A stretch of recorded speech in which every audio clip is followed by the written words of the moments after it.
کہ اللہ مسبب الاسباب ہے، وہ اسباب کا پابند نہیں ہے، وہ اسباب کا محتاج نہیں ہے، اسباب اس کے محتاج ہیں۔ اگر یہ یقین ہے تو اللہ پر ایمان ہے، یہ نہیں ہے تو تمہارا ایمان اسباب پر ہے، وسائل پر ہے، ذرائع پر ہے، مادیات پر ہے، اللہ پر نہیں۔ اس وقت کہاں راستہ تھا؟ کوئی راستہ تھا؟ سمندر ہے اور ادھر سے لشکر آ گیا ہے۔ کلا ان معی ربی سیہدین۔ اب دیکھیے ایمان کہہ دینا آسان ہے، ہوا معکم اینما کنتم، جہاں کہیں بھی تم ہوتے ہو اللہ تمہارے ساتھ ہوتا ہے، لیکن اس کا یقین قائم ہو جائے تو زمین و آسمان کا فرق واقع ہو جائے۔ یہی بات ہوئی حضور کے ساتھ۔ غار ہے، چھپے ہوئے ہیں محمد الرسول اللہ اور آپ کے وہ یار غار ابو بکر صدیق رضی اللہ تعالی عنہ۔ اقبال نے حضرت ابو بکر کی شان میں چند اشعار کہے صرف، لیکن واقعہ یہ ہے کہ بھاری بھاری نظموں پر اور قصیدوں پر بھاری ہے، طویل ترین نظمیں اور قصیدے ہوں ان پر بھاری ہے۔ ہمت ابو بکر کی ہمت جو ہے، کشت ملت را جو ابر، جیسے بارش سے کھیتی اپجتی ہے، ابو بکر کی ہمت اور عزیمت اس امت کو اسی طرح سینچنے والی ہے۔ ثانی اسلام و غار و بدر و قبر،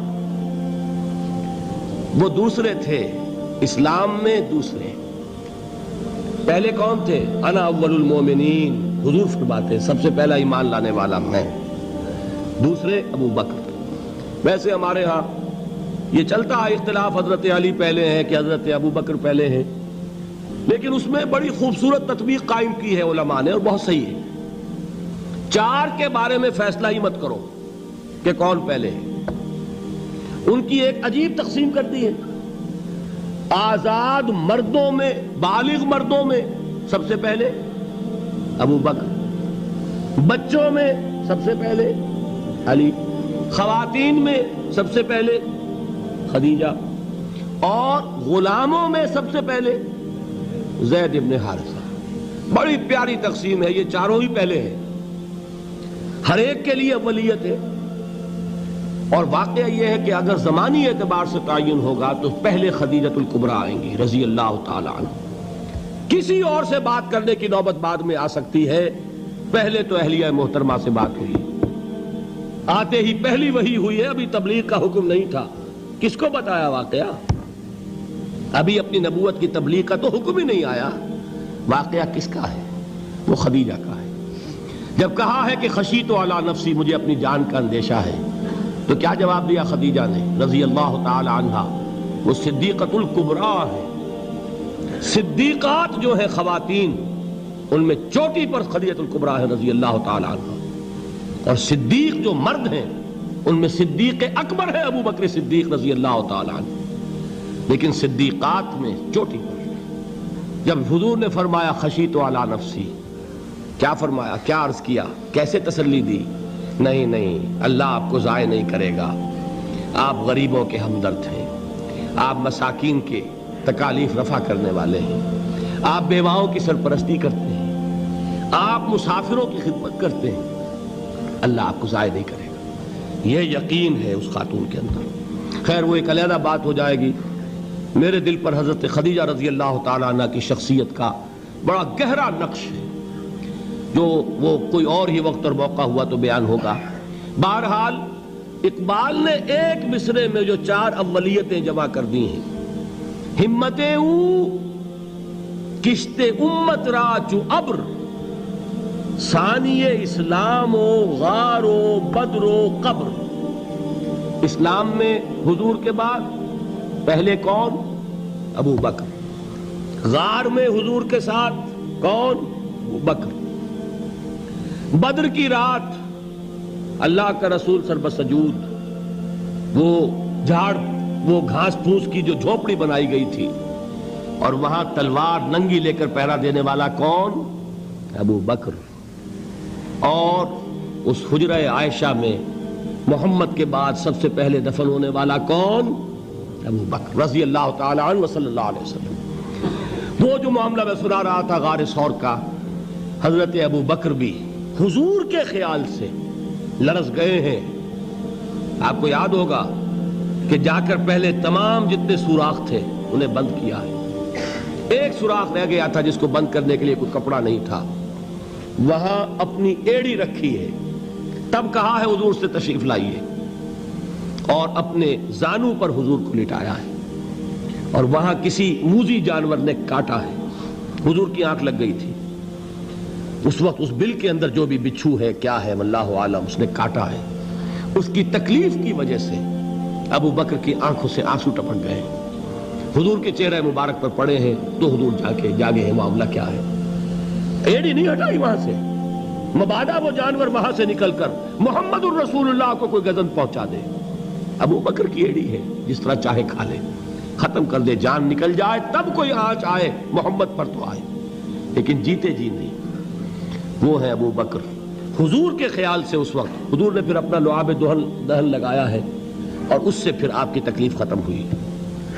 جیسے خیبر میں حضرت علی کی آنکھ دکھ رہی تھی, اس کو جو شفا حاصل ہوئی ہے وہ بھی حضور کے لعاب دہن سے ہوئی. تو بہرحال اس وقت انہوں نے کہا ہے کہ اے نبی یا رسول اللہ, اگر اس وقت ان میں سے کسی نے غیر ارادی طور پر بھی اپنے قدموں کی طرف جھانک لیا تو پکڑے جائیں گے. کیا جواب تھا اللہ کے رسول کا؟ لا تحزن ان اللہ معنا. اللہ ہمارے ساتھ ہے, کیوں گھبراتے ہو ابو بکر. یہ ہے ایمان باللہ, میرا مالک اللہ, میرا رازق اللہ, میرا محافظ اللہ, میرا مددگار اللہ, میرا پشت پناہ اللہ, میرا دوست اللہ. یہ دوستی ہے اللہ کی جو لب لباب ہے, حاصل ہے ایمان کا. اسی کا نام ولایت ہے. اولیاء اللہ کے سروں پر سینگ نہیں ہوتے. جس کے دل میں ایمان راسخ ہو چکا ہو وہی اللہ کا ولی ہے. جسے اللہ پر یقین ہو چکا ہے وہی اللہ کا ولی ہے. جسے یقین ہے اللہ میرے ساتھ ہے, میرا مددگار, میرا پشت پناہ, میرا ساتھی, میرا دوست, میرا محبوب, میرا محب. اللہ اہل ایمان سے محبت کرتا ہے. واللہ یحب الصادقین. ان اللہ یحب الذین یقاتلون فی سبیلہ صفا کانہم بنیان مرصوص. اللہ محبت کرنے والا, اہل ایمان محبوب, اور اہل ایمان محبت کرنے والے اللہ محبوب. والذین آمنوا اشد حبا للہ. آپ تصور کیجئے جسے یہ رشتہ ایمان یا رشتہ ولایت حاصل ہو جائے, الا ان اولیاء اللہ لا خوف علیہم ولا هم یحزنون. آگاہ ہو جاؤ, اللہ کے دوستوں کے لیے نہ کوئی خوف ہے نہ کوئی حزن ہے.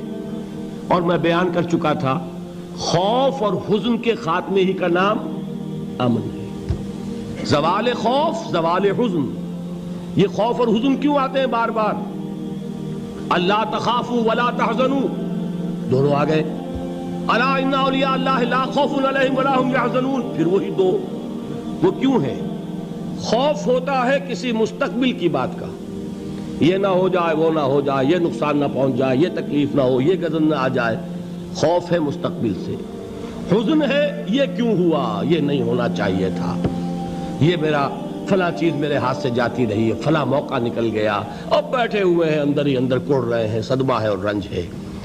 اور جو اللہ پر ایمان رکھتا ہے وہ جانتا ہے ما اصاب من مصیبت فی الارض ولا فی انفسکم الا فی کتاب من قبل ان نبرأها ان ذلک علی اللہ یسیر لکی لا تعصوا علی ما فاتکم ولا تفرحوا بما آتاکم واللہ لا یحب کل مختال فخور.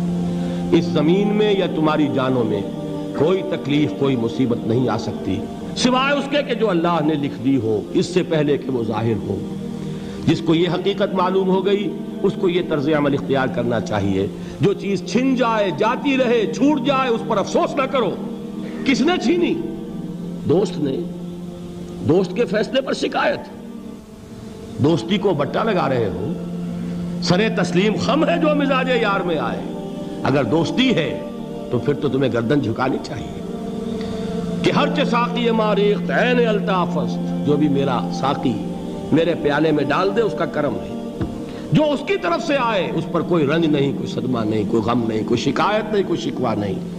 اور جو ہوگا وہ اس کے اذن کے بغیر نہیں ہوگا, اور اس کا اذن ہوگا تو یقیناً میرے لیے خیر ہی خیر ہے, چاہے وہ ناگوار شے ہو, بظاہر مجھے اچھی نہ لگ رہی ہو، میری شارٹ سائٹڈنس میں مجھے وہ نظر آ رہی ہے کہ میرے لیے بری ہے، لیکن قرآن نے کہا ہے عسیٰ ان تکرہوا شیئا وہو خیر لکم وعسیٰ ان تحبوا شیئا وہو شر لکم واللہ یعلم وانتم لا تعلمون۔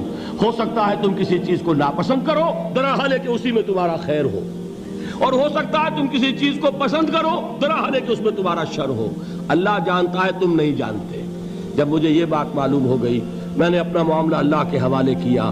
سپردم بے تو مایا خیش را تو دانی حساب کم و بیش را، اے رب جو تو چاہتا ہے وہ ہو، تیرے علم میں جو شے میرے لیے خیر ہے وہ ہو جائے، میری کوئی پسند نہیں، میری کوئی چاہت نہیں، یہ ہے راضی برضائے رب۔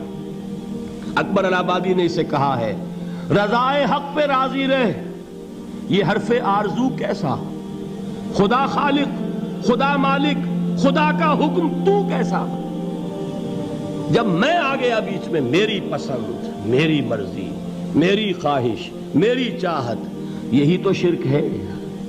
ما شاء اللہ کان وما لم یشاء لم یکن، جو اللہ نے چاہا وہ ہوا، جو اس نے نہیں چاہا نہیں ہوا، اختیار اس کا ہے، میرا تو نہیں۔ رضائے حق پہ راضی رہ، یہ حرف آرزو کیسا، خدا خالق، خدا مالک، خدا کا حکم تو کیسا۔ اقبال نے اسے کہا ہے فارسی میں، اب آپ کہیں اس کا ترجمہ بھی کرو تو وہ مجھے ذرا اس وقت کچھ بہت ہی بدذوقی کسی بات نظر آئے گی۔ جائیے پوچھئے کسی سے جسے فارسی آتی ہو۔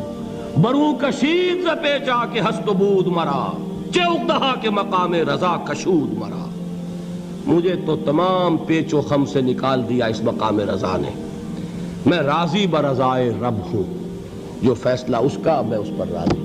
تو کہاں کا حزن اور کس کا خوف، یہی زوال حزن اور زوال خوف، یہی ہے امن، یہ نتیجہ ہے ایمان کا۔ تو جان لیجئے یہ ہے لب لباب، یہ ہے حاصل ایمان کا، یہ ہے تو ایمان ہے، یہ نہیں ہے تو ایمان نہیں۔